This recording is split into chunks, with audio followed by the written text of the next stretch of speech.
안녕하세요, 서울리안입니다. 어제가 아니죠. 오늘 새벽에 애플 이벤트가 있었죠. 많은 분들이 라이브로 중계 본다고 오늘 눈 빨갛게 드셨을 것 같은데 새롭게 소개된 아이폰 XS 또 XR에 대해 소개해드리고 저희 소감도 함께 말씀드릴게요. 먼저 아이폰 XS입니다. 작년에 이 복잡한 네이밍 체계를 어떻게 할까 싶었는데 결국 8에 대응하는 라인업은 사라지는 것 같고 아이폰 X을 계속 가져갈 것 같습니다.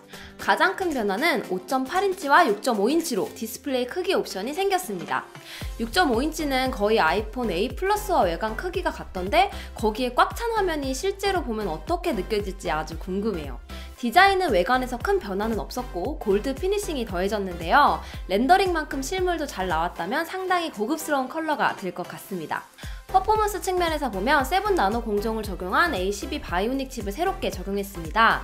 6개의 CPU, 4개의 GPU 코어가 성능과 전력 소모 사이에서 효율을 맞추면서 작동한다고 하는데요. 이전 테스트에서 1년이 지난 아이폰 X의 성능을 눈으로 본 바가 있어서 이번 칩셋이 또 얼마나 경쟁사와의 차이를 보여줄지도 궁금합니다. 또 A코어의 실시간 머신러닝을 베이스로 작동하는 뉴럴 엔진이 탑재되었는데요. 실사용자가 해당 칩셋이 어떤 역할을 하는지 직접 느끼기는 어렵겠지만 AR 게임, 보케 효과, HDR 사진 촬영, 3D 뎁스 카메라 등 다양한 하드웨어의 조합이 중요한 기능들에서 머신러닝을 베이스로 최적의 의사결정을 내려주는 역할을 한다고 합니다. 언제부턴가 점점 애플 아이폰 이벤트는 이 칩셋 성능 자랑이 된 것 같은 느낌이 들기도 하네요. 카메라는 기존 아이폰 X과 하드웨어는 동일합니다. 광각과 망원 모두 OIS가 가능하고 광각은 1.8 그리고 망원은 2.4의 조리개를 갖고 있습니다. 앞서 말씀드린 뉴럴 엔진이 이미지 프로세싱에서 큰 역할을 하게 되었는데요. 노출, 화이트 밸런스, 초점, 노이즈, 톤 조절, 하이라이트와 섀도우 디테일, 얼굴 인식 이런 모든 이미지 프로세싱에 필요한 정보를 받아들이고 매 촬영마다 바로 분석해서 적용하게 됩니다. 이를 통해 스마트 HDR이라고 셔터렉 없이 섀도우와 하이라이트의 디테일을 합성해서 자연스러운 한 장의 사진으로 살려주는 기능이 들어갔고요. 기존 포트레이트 모드에서 삼성에서 먼저 적용한 보케 효과를 조절할 수 있는 인터페이스가 추가되었습니다. 흥미로웠던 점이 그 조절이 단순히 게이지로 하는 것이 아니라 F1.8부터 F16까지 마치 조리개를 조절하는 방식을 택했는데요. 실제 조리개가 없기 때문에 법적 이슈가 있지 않을까 싶기는 하지만 쉽게 이해되면서 동시에 소프트웨어 보정에 대한 막연한 거부감에서 자유로울 수 있다는 측면에서 굉장히 똑똑한 선택인 것 같습니다. 그리고 동영상 촬영이 많은 저는 스테레오 녹음이 가능한 건 아주 반가웠어요. 그리고 아이폰 전 모델이 듀얼심을 지원합니다. 물리적인 듀얼심 카드는 중국만 해당되고 글로벌은 나노심과 전자유심 두 가지로 듀얼심을 지원하는데요. 국내 통신사들도 전자유심 도입을 좀 서둘러줬으면 좋겠어요. 유심 판매로 인한 수익도 수익이지만 국내 통신 3사의 경우 듀얼심이 사용 가능하게 되면 소비자가 저가형 요금제만 유지하면서 알뜰폰 통신사 플랜을 동시 사용할 경우에 현재 요금제 구조가 좀 위협받지 않을까 걱정할 것 같아요.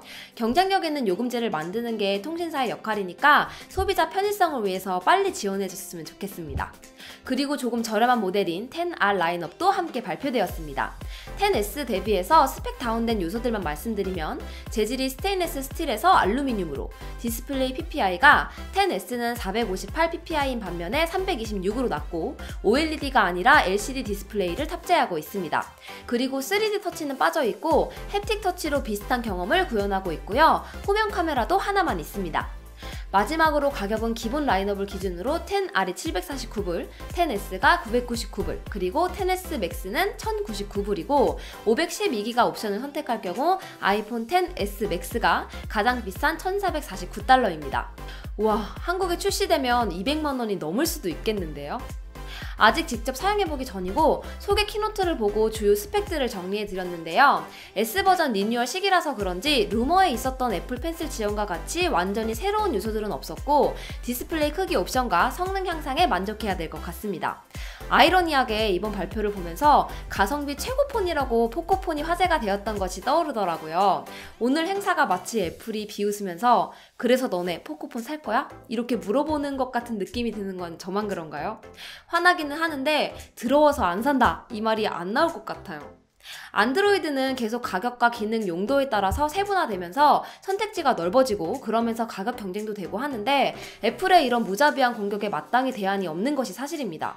솔직히 실사용의 목적이라면 현재도 퍼포먼스에서 전혀 아쉬움이 없는 아이폰 X 유저들은 굳이 바꿀 이유는 없을 것 같고 아이폰 8이나 그 이전 모델을 사용하시는 분들은 저라면 아이폰 X을 중고로 하나 영입을 해서 사용을 하다가 내년에 버전업이 될 때 사는 걸 선택할 것 같습니다. 성향에 따라서 조금 다르기는 한데 어떤 분들은 안정화된 S버전이 좋다고 하시는데 저는 새로운 거 좀 좋아해서 S는 거르고 매번 버전업된 모델만 사고 그렇게 되더라고요. 아이폰 X 이후의 행보에 대해서 궁금한 점이 많이 해결이 되기는 했지만 뭔가 찝찝한 기분은 지울 수가 없습니다. 여러분들의 생각도 많이 들려주시고요. 저는 얼른 하나 구해다가 실사용 리뷰로 다시 돌아오도록 하겠습니다. 그럼 다음 영상에서 또 만나요. 안녕히 계세요.